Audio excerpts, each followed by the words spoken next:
Deus, o amor, as bênçãos, a luz, a misericórdia e todas as maravilhas dos céus estejam sobre ti e a tua casa, em nome de Jesus. Amém?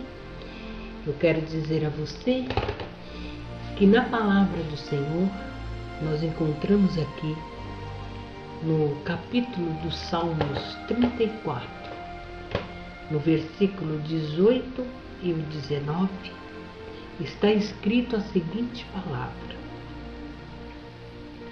perto está o Senhor dos que têm o coração quebrantado e salva os contritos de espírito.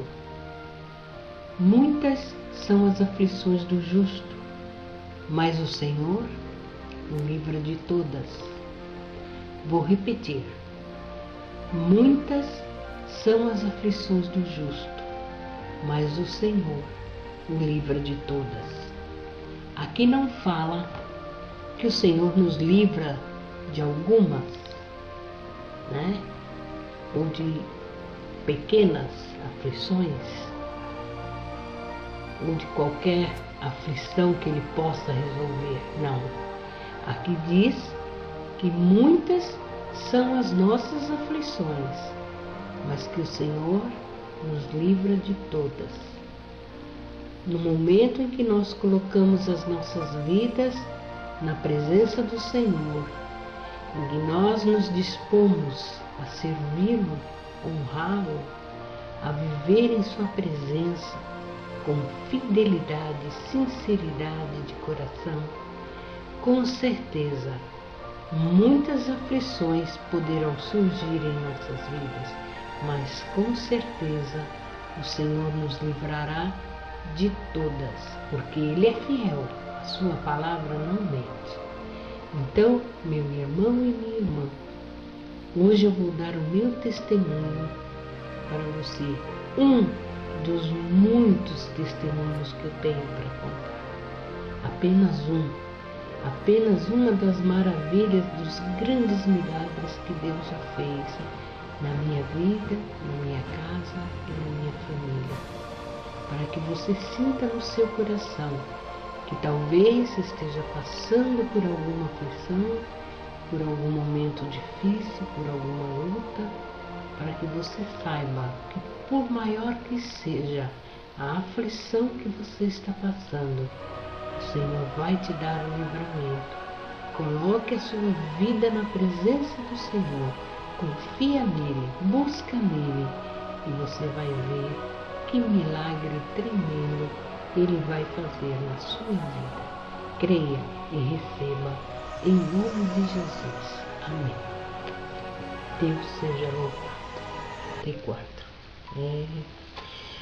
Foi exatamente neste ano, meus irmãos, que as provas difíceis começaram a acontecer, aquelas provas terríveis, que provam não só a nossa fé, mas também a nossa resistência, a nossa força, a nossa capacidade de suportar, e testa também a nossa fidelidade com Deus. Porque é preciso ter muita fidelidade a Deus para conseguir passar e vencer as provas que surgem em nossos caminhos. Nessa época, nós morávamos num apartamento de 2 quartos. Éramos eu, meu esposo, meus 4 filhos, meu neto e minha avó, que havia acabado de ficar viúva. Meu avô, que também morava conosco, já tinha 92 anos e acabava de falecer. Ele já estava sofrendo muito com o mal de Alzheimer, já tinha se tornado uma criança totalmente dependente. Minha avó também estava até pior, porque minha avó já estava acamada, né? Já não andava mais, totalmente dependente, uma criança. E por isso eu já não estava mais trabalhando fora, porque eu tinha que cuidar dos 2. E neste ano de 94, o meu avô faleceu. ficou só minha avó. E nesta época estávamos, eu já desempregada, né? Cuidando dos meus avós, dos meus filhos, do meu neto. E o meu esposo também estava desempregado. Nós morávamos de aluguel neste apartamento. Era um apartamento de 2 quartos.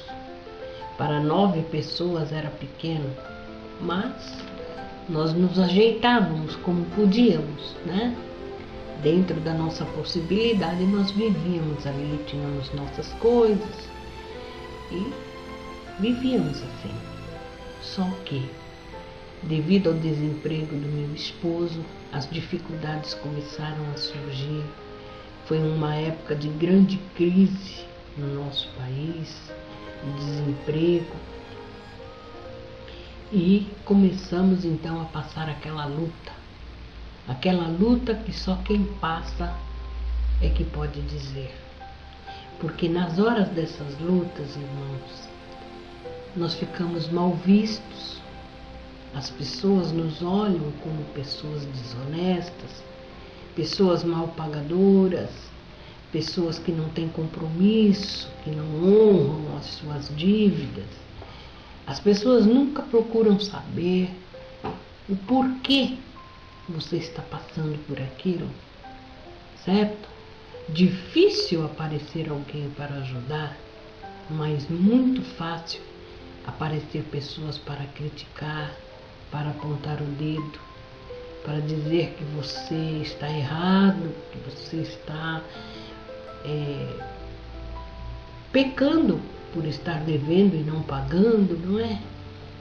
E nós, naquela situação, estávamos já com os aluguéis atrasados, contas de água, de luz, prestações. Estávamos passando assim por uma prova realmente daquelas terríveis, até chegar ao ponto de chegar à ordem de despejo. A ordem de despejo. Nós estávamos sendo despejados do apartamento. Tínhamos apenas um prazo de 15 dias para arrumar um lugar para ir embora, porque nós não podíamos mais ficar lá. O oficial de justiça veio e entregou em nossa mão a ordem de despejo. Quem é que pode gostar de passar por uma situação dessa?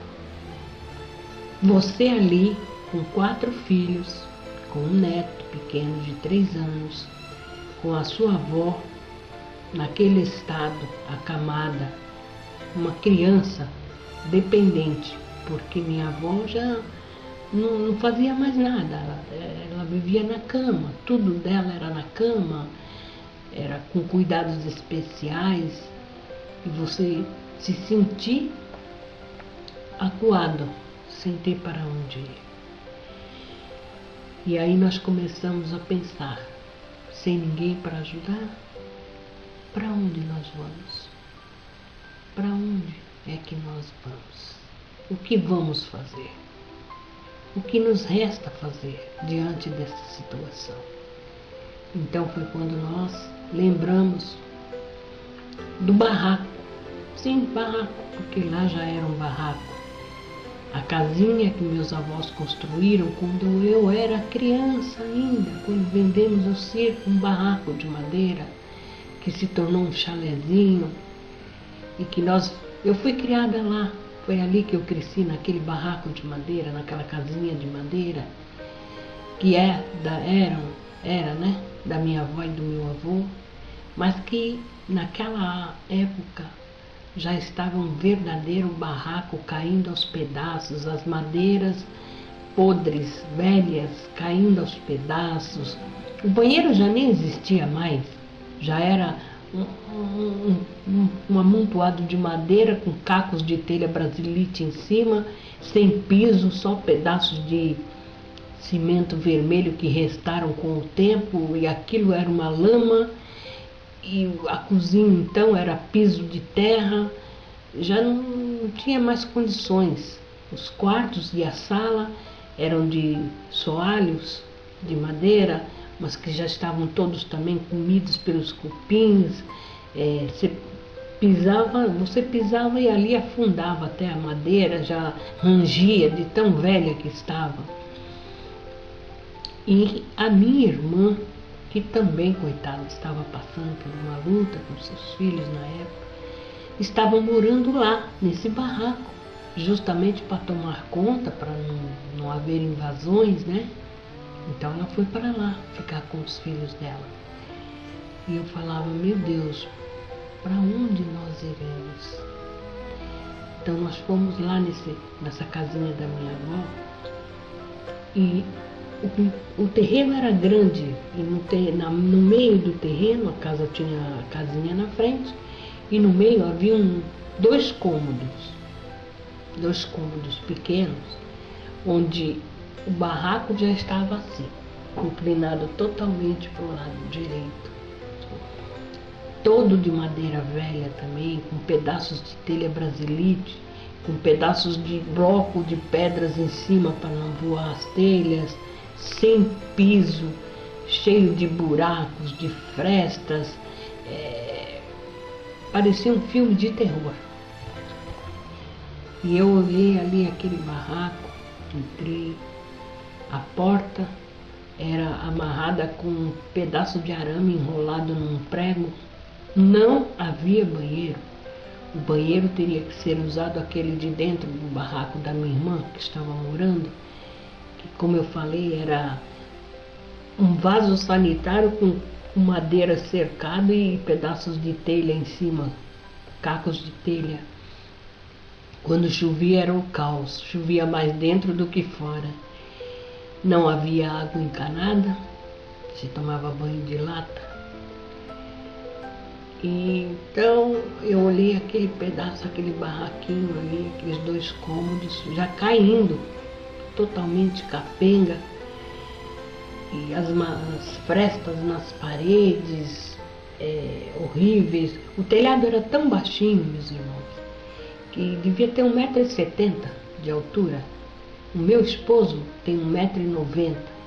Ele andava de cabeça abaixada, porque ele não podia levantar a cabeça, porque senão ele batia nas telhas. Então ele tinha que andar, quando estava em pé, ele tinha que andar arqueado para não bater a cabeça no telhado. E eu olhei para o meu esposo e falei, olha, não temos outra alternativa, temos que vir para cá, até quando Deus prover e a gente puder fazer alguma coisa para sair daqui.